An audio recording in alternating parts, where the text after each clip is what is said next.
Baik. Berikutnya, mari kita lihat bersama-sama apa sih sebetulnya fungsi protein di dalam tubuh manusia. Jadi, paling tidak ada 8 yang saya buatkan daftar di sini. Untuk poin pertama dan kedua adalah fungsi protein sebagai penyedia struktur serta untuk pertumbuhan maupun perkembangan jaringan tubuh manusia. Poin ketiga dan keempat, protein berfungsi sebagai enzim, hormon, serta antibodi untuk tubuh manusia. Poin kelima adalah untuk mengangkut zat-zat gizi di seluruh bagian tubuh manusia. Poin keenam, membantu mempertahankan keseimbangan asam basa di tubuh. Ketujuh, dapat digunakan sebagai sumber energi ketika diperlukan. Dan kedelapan, membantu proses pembekuan darah. Oke. Berkaitan dengan fungsi protein sebagai pemberi struktur di tubuh atau untuk proses pertumbuhan dan perkembangan. Jadi protein itu ibaratnya kalau kita membangun rumah, semennya, batu batanya, kayunya, gitu ya. Jadi bahan-bahan yang memang digunakan untuk merangkai struktur tubuh kita.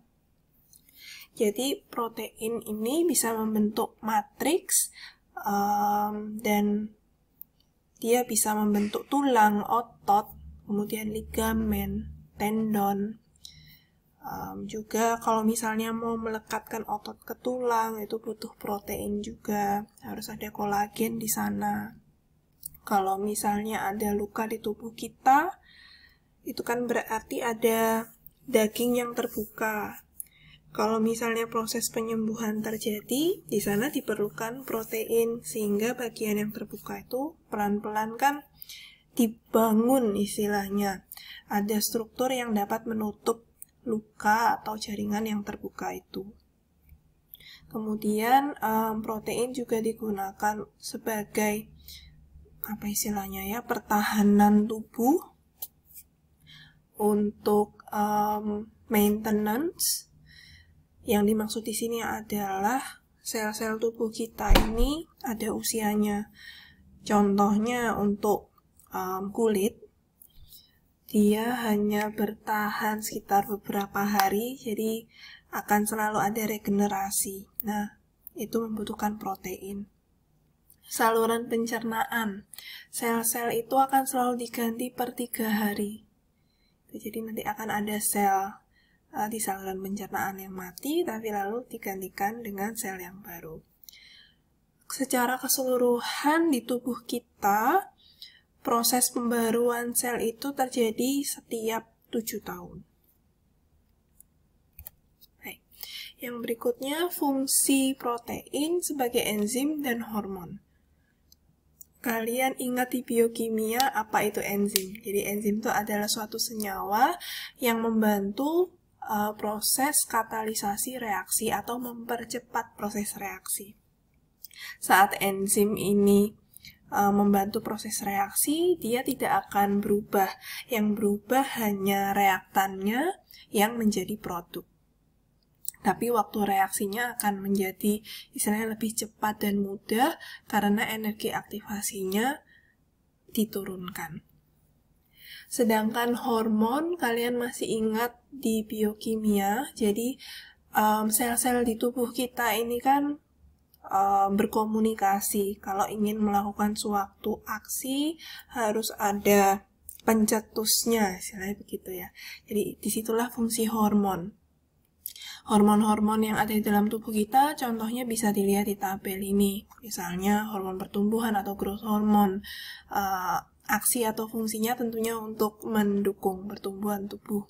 Kemudian ada hormon yang namanya insulin dan glukagon. Kalian sudah belajar kedua hormon ini di materi tentang karbohidrat. Fungsinya untuk meregulasi atau mengatur kadar gula darah. Kemudian ada hormon yang namanya tiroksin. Dia fungsinya untuk meregulasi kecepatan metabolisme tubuh. Ada juga hormon kalsitonin dan paratormon. Ini akan kalian pelajari di topik mineral. Tugasnya untuk mengatur kadar kalsium di dalam darah. Dan yang terakhir adalah antidiuretik hormon atau ADH. Fungsinya dia lebih ke mengatur keseimbangan cairan dan elektrolit di dalam tubuh. Ini juga bisa kalian pelajari di topik mineral atau topik air dan elektrolit setelah selesai UTS. Oke. Yang berikutnya, protein juga dapat berfungsi sebagai antibodi atau artinya membantu membantu sistem imunitas atau pertahanan tubuh. Jadi, antibodi itu adalah protein yang ukurannya relatif besar dibandingkan sel-sel lain, dan dia fungsinya itu mengikat benda-benda asing yang ada di tubuh seperti virus atau antigen. Dan sifat antibodi ini adalah spesifik. Jadi kalau misalnya kita terinfeksi virus flu, maka ada antibodi khususnya. Kalau kita terinfeksi virus penyakit lain, maka antibodi yang muncul bukan antibodi yang sebelumnya muncul saat kita terinfeksi virus untuk flu. Antigen adalah senyawa yang dapat menyebabkan tubuh memproduksi antibodi. Jadi antigen ini adalah benda asing yang ada di luar lingkungan tubuh kita, kemudian masuk atau menginvasi lingkungan tubuh manusia. Antigen ini bisa berupa bakteria, alergen, racun, atau tadi virus misalnya. Dan kalau misalnya antigen masuk ke dalam tubuh akan memproduksi antibodi untuk melawan benda asing tersebut, dan terjadi respons inflamatori atau peradangan di dalam tubuh kita. Fungsi protein selanjutnya adalah sebagai pengangkut zat gizi atau pengangkut zat-zat lain yang diperlukan untuk proses metabolisme di dalam tubuh.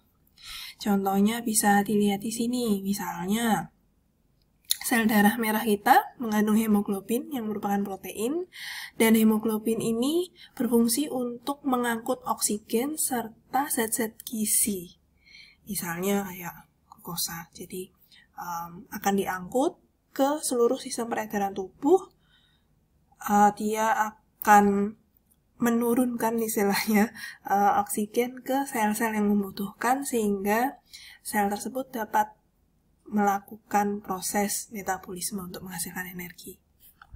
Di gambar yang sebelah kanan ini kalian bisa lihat bagaimana proses transportasi mineral sodium dan potasium yang memerlukan transport protein untuk berpindah dari dalam keluar sel maupun sebaliknya. Beberapa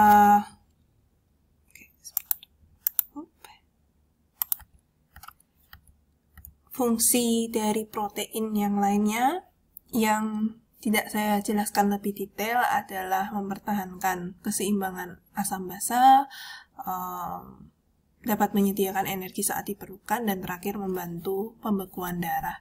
Jadi protein khusus yang membantu pembekuan darah itu namanya fibrin. Baik, sekarang kita lanjut ke rekomendasi makan protein. Jadi RDA, Recommended Dietary Allowance, atau di bahasa Indonesia kan AKG, angka kecukupan gizi dari protein untuk orang dewasa yang sehat adalah 0,8 gram per kilogram berat badan per hari, atau kurang lebih sekitar 50-60 gram protein per hari. AMDR atau Acceptable Macronutrient Distribution Range, atau rentang persentase makronutrien yang dianjurkan untuk protein adalah 10-35% dari total energi per hari. Atau ini bisa diterjemahkan sebagai 200-250 kilokalori per hari. Angka ini juga sangat tergantung sebetulnya, ini kurang lebih kebutuhan protein dalam satuan kilokalori untuk orang dewasa sehat. Sedangkan untuk daily value ini biasanya digunakan kalau kita mau membuat nutrition facts atau informasi nilai gizi ya. Untuk protein itu 50 gram dan ini berdasarkan diet 2000 kilokalori per hari, atau artinya persen protein dari kebutuhan kalori per hari tersebut adalah sekitar 10%. Kebutuhan protein 0,8 gram per kilogram berat badan per hari ini berbeda untuk kondisi manusia yang berbeda-beda. Pertama dari segi usia, kedua bisa jadi dari segi jenis kelamin, ketiga bisa jadi karena profesi, atau keempat kondisi hamil menyusui.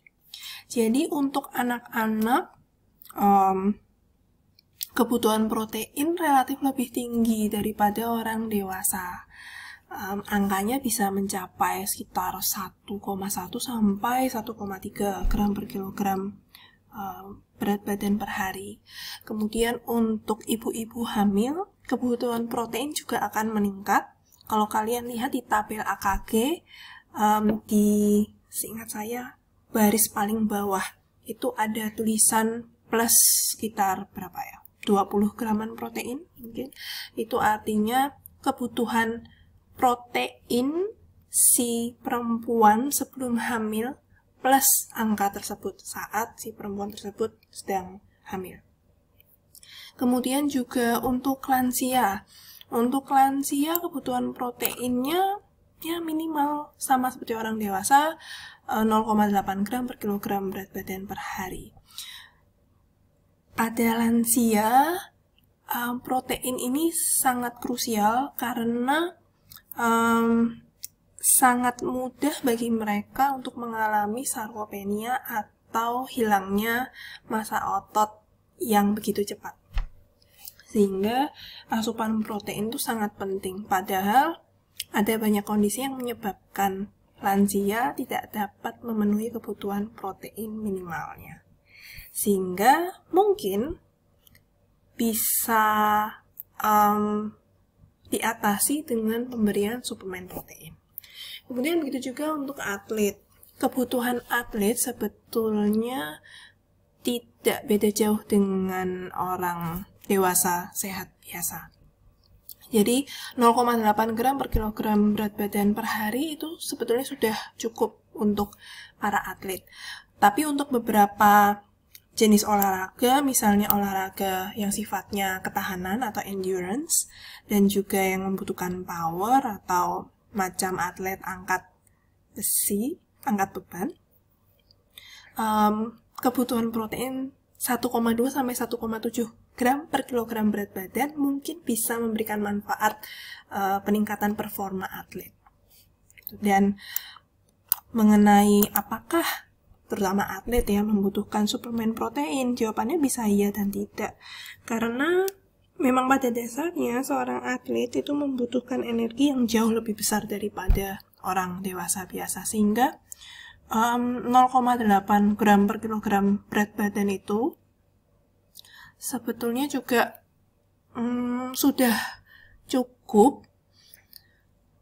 Dan kalaupun mereka membutuhkan lebih dari itu karena mereka mengkonsumsi kalori yang tinggi, bisa hampir dipastikan kebutuhan proteinnya akan sangat cukup. Lalu juga berkaitan dengan apakah kalau misalnya seseorang mengkonsumsi lebih banyak protein dibanding yang direkomendasikan atau dibutuhkan, dapat menyebabkan pembentukan otot yang lebih banyak. Jawabannya gimana menurut kalian? Kalian bisa cek di textbook ya. Jadi sangat menarik melihat bahwa ternyata belum tentu juga suplemen protein itu diperlukan. Bisa jadi sebetulnya kita dapat memenuhinya dari makanan kita sehari-hari. Gitu. Tapi untuk para lansia, karena biasanya mereka mengalami gangguan makan sehingga asupan makanan bisa jadi tidak cukup, maka suplemen protein yang berupa bubuk ditambahkan ke makanan mereka dapat bermanfaat buat kesehatan para lansia.